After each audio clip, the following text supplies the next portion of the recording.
Welcome to the Living Out podcast, helping people, churches and society talk about faith and sexuality. Hello everybody and welcome back to the Living Out podcast. This is the final episode in our Different Stories series. In this series we've been hearing from some people who are new to the podcast about their experiences of faith and of sexuality. My name's Ashley, I'm part of the team here at Living Out and I am thrilled today to be joined by two guests. We've got Nat and Matt with us. Hello guys. Hello. Hi. So good to have you both. Why don't we start if you just tell us a little bit about who you are, what you do. Nat, I'll come to you first. Yeah, so I'm Nat. I am married to Matt and I used to be a teacher, but now I am a teacher of a different form. I home educate our three. We've got three girls and I home educate them, which is great because they listen far less than any of my students used to and do far less of what I ask them to do than what my students used to. And I also oversee hospitality at our church, which is a really important role because there's food, so that is the best role. Very important, most definitely. Matt, what about you? So I am a biology teacher at a school nearby. I'm really into sci-fi and board games and like walking around in nature. I do lots of night hikes with the girls and things like that, which I assure you is fun. Definitely. They agree by the end of it. By the end of it, they agree. Maybe not at the start. They do. Yeah, they question it a bit maybe, but yeah, no, it's good fun. Excellent. So my kind of go-to when getting to know people is to ask them about the books that they have read recently, because that's my favourite thing to talk about aside from Jesus. So I'm going to ask you guys that question. Have you read any good books recently? And can you tell us a little bit about them? So I recently finished reading a book called Death's End, which is the third book of the trilogy. It starts with the three-body problem, which became quite famous relatively recently. There was a Netflix show about it. It's a very big themed book. It kind of deals with lots of other civilizations and what happens to humanity in the near future. It's really fun. It's got big physics ideas in it, which I really like as a science teacher. But it manages to keep it quite people focused. It grounds it in stories of a few people, and I found it really, really enjoyable. It's really good. I think if you're reading any of them or thinking of reading them, I think they get better as they go along. So stick with it. It's really good. Excellent. Ties together a few of your interests there. You've got sci-fi, you've got like science, biology kind of things. Fantastic. Yeah, my book's going to sound a little bit less academic. So my recently read book that I really enjoyed was, it's a Twisted Tale book, which is where they take a Disney story and they say, but what if? So it was the Sleeping Beauty one. So it's, I think it's called Once Upon a Dream, that's it. And they say, what if when the prince went to kiss Sleeping Beauty, instead of her waking up, he fell asleep? Ooh. And so they're all stuck in this dream world, and Maleficent is trying to overcome Aurora in the dream world, and she has to fight through and realise that what she thinks is real isn't real, and that there is actually a real world outside of her dreams, and triumph. And it was very silly and very kid friendly, but it had some really big thoughts in it, and I actually really enjoyed it. Sounds kind of like The Matrix, but set in a Disney setting. Fantastic. With more fairies. So if people get nothing else out of this episode, they've got some great book recommendations, which I think is a fantastic place to start. But let's get into the main body of this.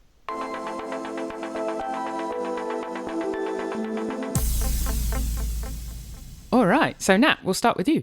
You're same-sex attracted. When did you first become aware of those attractions? What was that experience like for you? I always find this a really difficult question to answer because I'm not really sure, because it was just always a part of my reality, I think. I do remember thinking that I much preferred hanging out with guys. They were much more fun to be friends with, and that girls were a bit more kind of mysterious and attractive. But the first time I remember thinking I was different to everyone else and that other people didn't think about men and women the way that I did was when I was about 10 years old.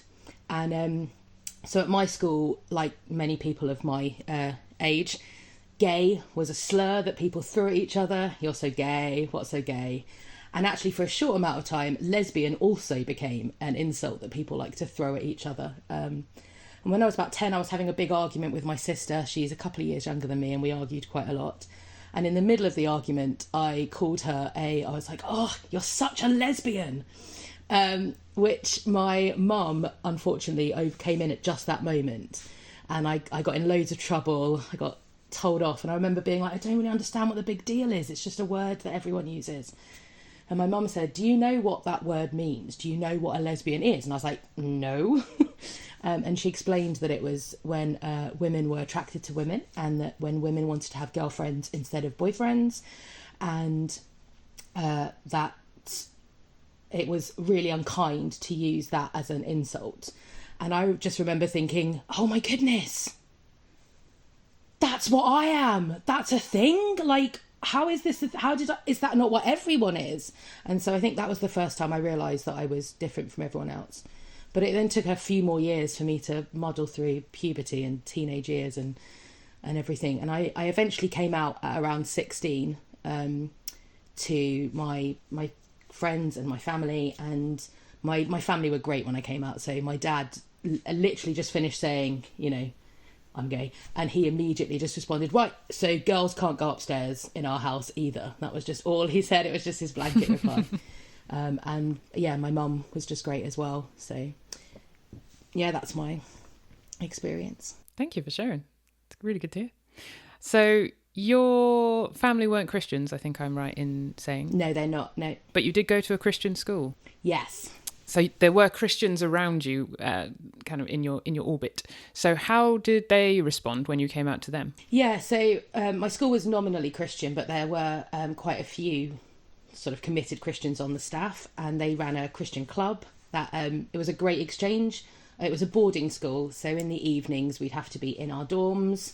But on a Friday evening, the Christian group came up with this idea that they would exchange table football, cans of Coke and crisps for us, in exchange that we had to listen to the gospel for a few minutes and we could hang out with our friends there. It was a genius plan. And I was fascinated by Jesus. I thought he sounded amazing, and I believed that he was real, but I don't think I really understood what it meant to really follow him. But I definitely was starting to have a faith, and I showed an interest in Jesus, and I got confirmed. And then I got really involved in the Christian Union. Fast forward a few years, that was when I was about 13. Fast forward a few years to 16, and I came out. And some of my friends were great, and some of the kids at school were not great. And I was quite badly bullied for a number of things, and the being gay didn't help that. And I took that to my house mistress, and I said, I'm really struggling with this. They're being really unkind. The girls in our boarding house being really unkind. Please, will you do something about it? And she was a Christian, and she replied that she wouldn't do anything about the bullying. She said that actually I was bullying them by being so out about my sexuality. I was making them feel uncomfortable in their boarding house.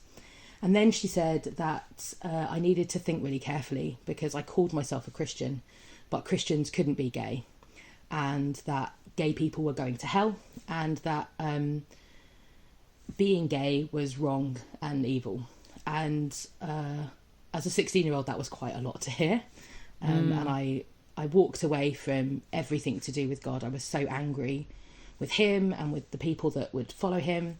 And there were some Christian teachers that tried really, really hard to pull me back and to tell me that that wasn't the case, and that God loved me, and that God had a bigger plan than what this lady had said. But I was too angry to hear any of that. So yeah, I left Christianity and went on to kind of just embrace my gay identity, really, which followed through into university and joining the LGB and getting involved in all of that there. So that community, that LGBT community that you joined at university, was that a place where I guess you found more love and more belonging that you'd experienced from some of those Christians? Yeah, definitely. So they were just so welcoming. I found people that were like me, that that loved me just because of who I was, and I had a great time at university with those people, just really invited in and belonged. Yeah, I'm sure that's a story that many people either who are listening can resonate with, or they know someone for whom they've had a similar experience, that kind of the welcome that they should have received in the church and the acceptance they should have received in the church is something that they've not received in the church, but they have actually found in the LGBT community. And so many people can be completely anti-church and anti-God for those kind of reasons. But you are now a follower of Jesus. You are a Christian. You're in church, serving refreshments, as we heard at the start. What happened there? What changed for you? Yeah, so it is pretty incredible, really, because I used to hate Christianity, hate Christians, hate God. And that was mostly because, following on from my experience with my house mistress, a lot of Christians that I met at university, when I would challenge them about her behaviour, they would try and explain it away, or they would say that I hadn't really understood what she was saying, or they'd say, oh, well, we're all evil and wrong, really. That's kind of the nature of sin. And I felt like they were giving her a pass for the way that she treated me, and it just compounded my anger at Christians. So I went to university, came back from university, trained to be a teacher, and ended up working, of all places, at a Catholic school. And that's where I met Matt, who was a Christian, not a Catholic, a Christian, but working in this school. And when I told him about my house mistress, he had a completely different reaction to any other reaction. He was furious. He was so angry at my house mistress. He was so angry on my behalf, and he just apologised for the way that she treated me. And honestly, that was, I'm not often speechless, but I think I was actually genuinely just completely speechless from it. So Matt and I got on really well, and I found out that although he was a Christian, he wasn't going to church, and I didn't particularly care about that from a kind of my perspective, but I knew that Christians were supposed to be in church. I knew that community was important to them. And I asked him why he wasn't going, and he said, so he's a massive introvert. He would rather be living in a cave and never speak to another human being again than have to go to a massive barbecue. And the first time, he'd just recently moved to the area, and the first time that he'd gone to the local church, he'd been invited to 3 barbecues for that afternoon. And a year later, he still hadn't gone back. So I'm quite good at talking to people. So I just said, hey, why don't I come to church with you? I don't want to hear about God. I don't want to know about Christianity, but I can make friends. I'll make you some friends. I'll make it so that you're kind of happy there. And then I'll leave and you'll have a church community. And so I did. And I think God just has, well, he clearly has incredible timing, because that happened the week before me and my girlfriend of the time broke up. My girlfriend and our relationship was not great. She was quite controlling of my friends and of my finances. I wasn't really allowed to be my own self. I had to kind of be her girlfriend, as it were, just be a part of her identity and not my own. And my mental health wasn't very good, and it really never had been. I'd found this group of friends at university, but I still self-harmed. I'd self-harmed all the way through school and into university, and I was a bit of a mess, and everything fell apart. So my girlfriend broke up with me and kicked me out of our house. So I was homeless and girlfriendless, and I didn't have many finances because she'd had much control over it.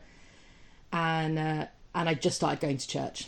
And Matt offered me a place to stay. He offered me his sofa, and just no obligation, just you can have my sofa and stay as long as you need. And he then tricked me into going onto an Alpha course. So he said, so our church was running an Alpha course, and he said, I'd really like to go and brush up on the basics. Just for some context, he used to run Alpha courses. He did not need to brush up on any basics. He could have run that course. But I said, of course I'll come, of course. Yeah, no problem at all. So he tricked me into the Alpha course, and a couple of weeks in, the topic of did God hate gays came up in the evening discussion, and essentially Matt and I just continued that conversation afterwards. And I sat on his sofa until about 1 a.m. on a school night. We had school the next day, and I just bombarded him with questions about who Jesus was, who God was, what did God really think about me, what did God really think about gay people, what did God think about same-sex relationships, just every question I could. And there was a lot of realizations in there. I realized if I followed Jesus, I wouldn't have the kind of relationship that I'd always thought I would and I wanted, and that might mean that I might not be a mum, which was something I'd always wanted and was really passionate about. But I also realised that God was offering a light yoke and freedom, and I didn't have those things. I was so heavy, I was so bound up, and I just thought my way isn't working, and he says his does. And so I gave my life to Jesus on that sofa. I just said, okay, your way, let's give it a go. So that's how I ended up there. Amazing. And here we are. Fantastic. Thank you, Nat, for sharing that. It's so encouraging to hear these stories.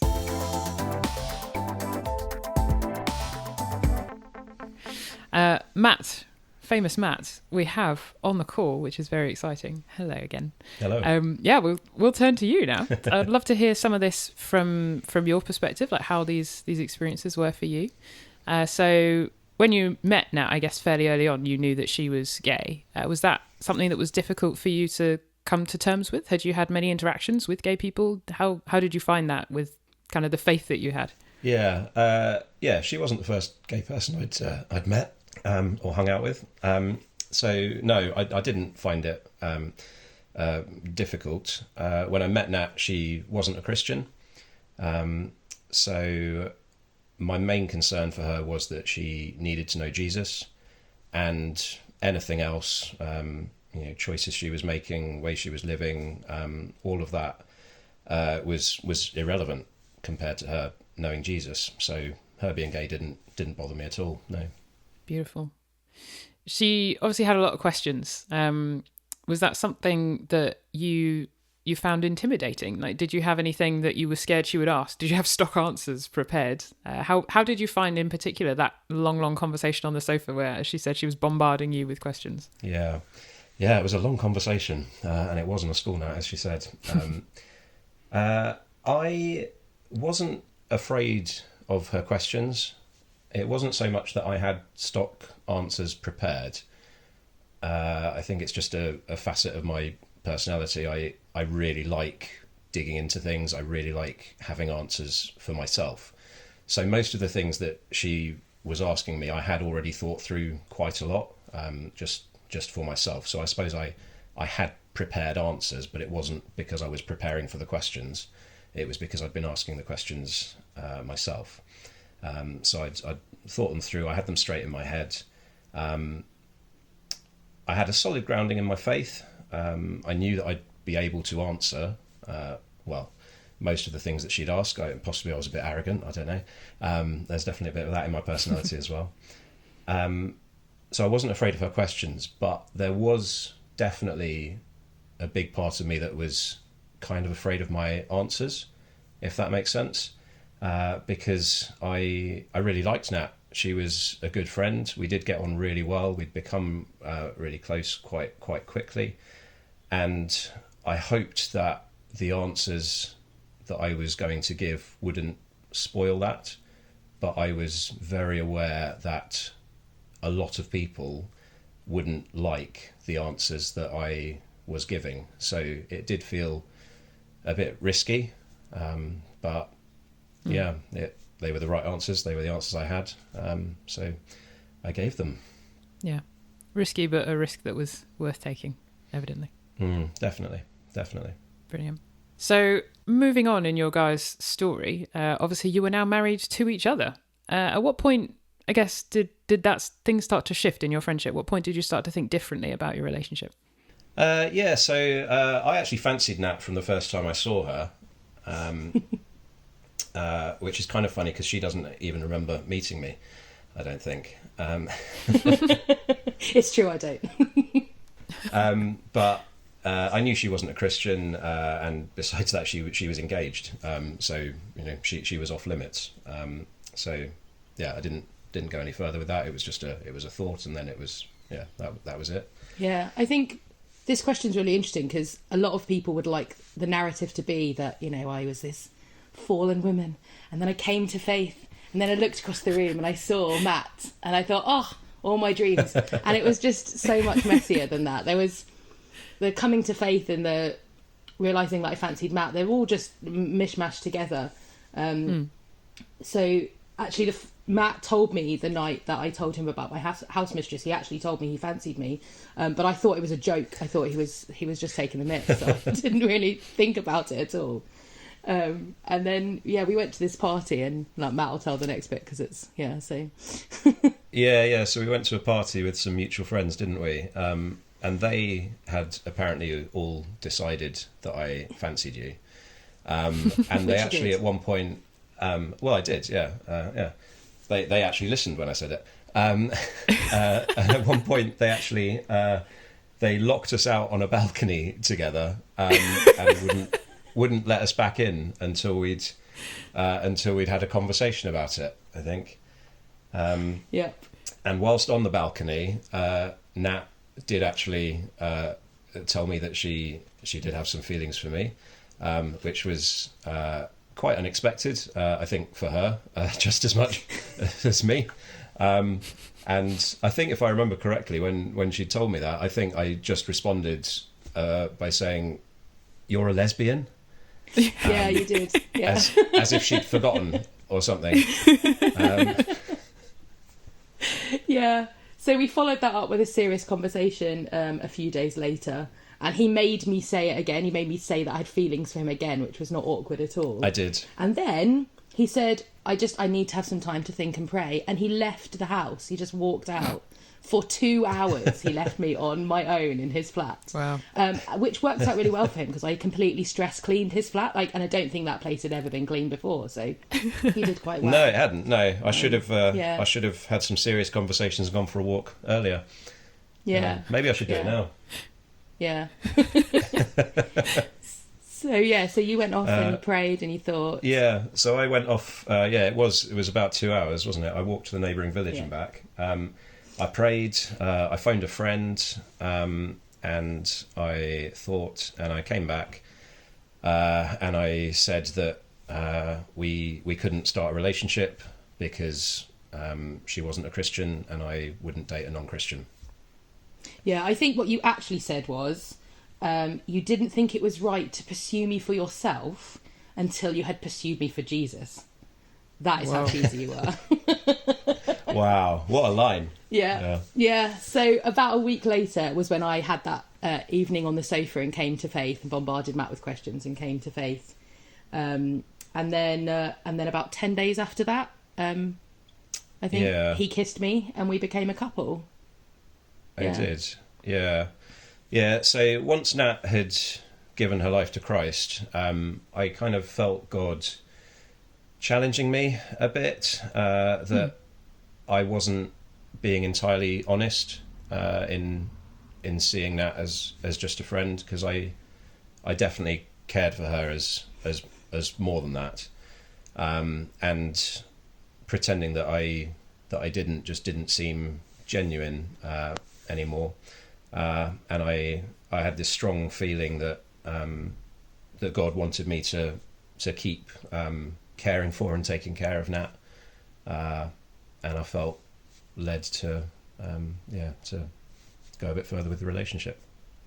Yeah. And while I had like a lot of confusion, it was very confusing. Not least of all because he had boys' legs and not girls' legs, which was like a whole mind-blowing thing.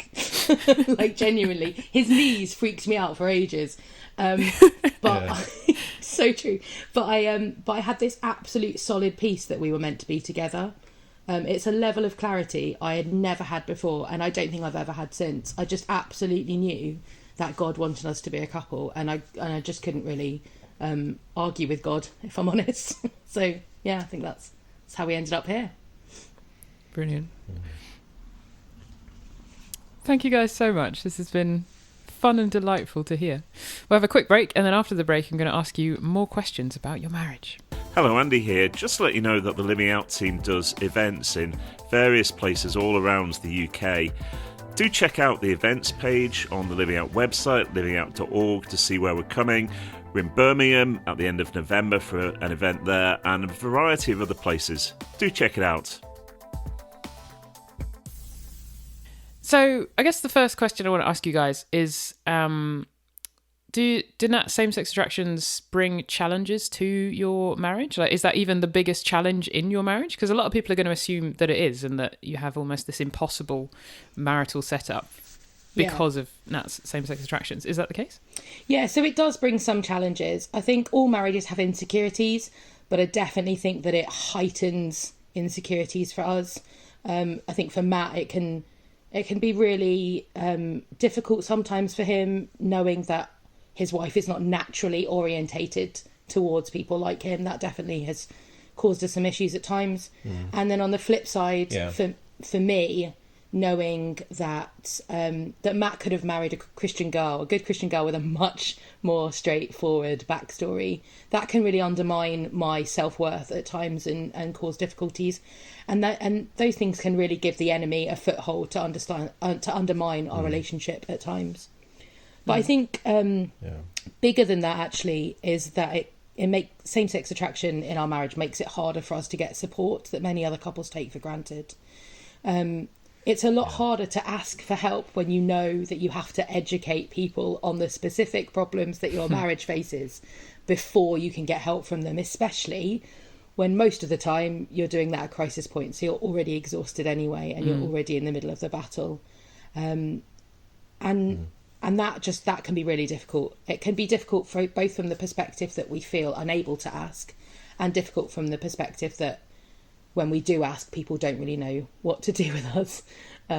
So yeah, that's definitely a difficulty. But to go back to your question, I actually genuinely think that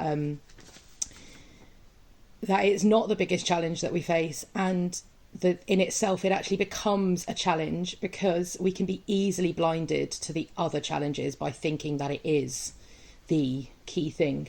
I mean, every marriage is two broken people trying to map their lives into one, and that comes with all kinds of mess.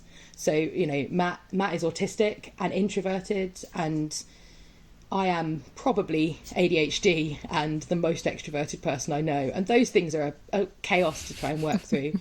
You know, Matt has been going on the same holiday every year since he was about 6. We still do it now. It's the same things. It's a great Whereas holiday. I'm somebody that loves to chase after adventure and loves new things. And if you ask Matt a serious question, he needs about 3 weeks to come up with his answer, of like silence, of like no interruptions. Whereas I will actually genuinely feel physical pain waiting 3 minutes for him to respond to me. So, you know, all these things, and these are light-hearted things, but there's so many things that are different about us in our marriage. And same-sex attraction is just one of those things. It's not the biggest, certainly, at all. Are there any ways that same-sex attraction actually blesses your marriage or helps your marriage? Yeah, definitely. So I think that it actually gave us a massive head start on intimacy right at the beginning. So in Christian circles, intimacy is often used as a euphemism for sex. That's not what I'm meaning here. You know, intimacy can be physical, but it can also be emotional and intellectual, spiritual, and so on. And in our experience, the best way to pursue intimacy with another person is by being vulnerable, by laying yourself bare, by honestly revealing who you are. And Nat's same-sex attraction was an opportunity for her to be really open with me. So right at the start of our relationship, we had to have some really far-reaching and potentially scary conversations. And Nat's willingness to share who she really was with me made me feel comfortable being really honest with her in return. So because of Nat's same-sex attraction, we were able to walk into our marriage with our eyes wide open. Right from the start, we had a marriage where both of us were truly seen and intimately known, which was a massive blessing, definitely. And secondly,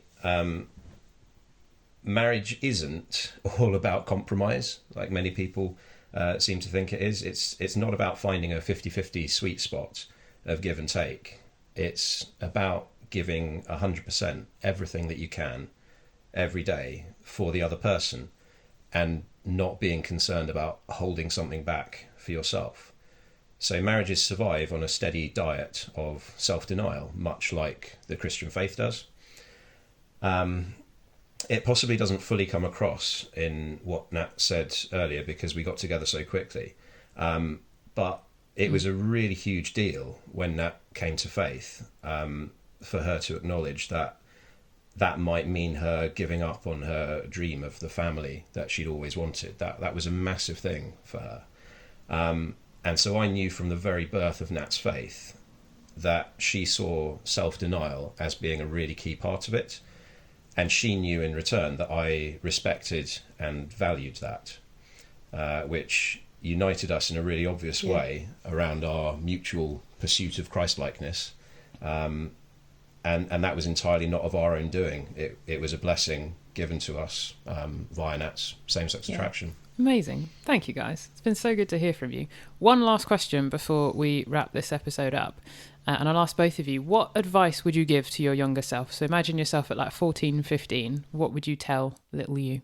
Oh, I would tell little me that God is better than people can even imagine. And don't let people put God in a box that is smaller than he is, and ruin the relationship you can have with him, because you will have a great relationship with him one day and it will be amazing. Yeah. I think the advice I would give myself would be getting comfortable with brutal honesty.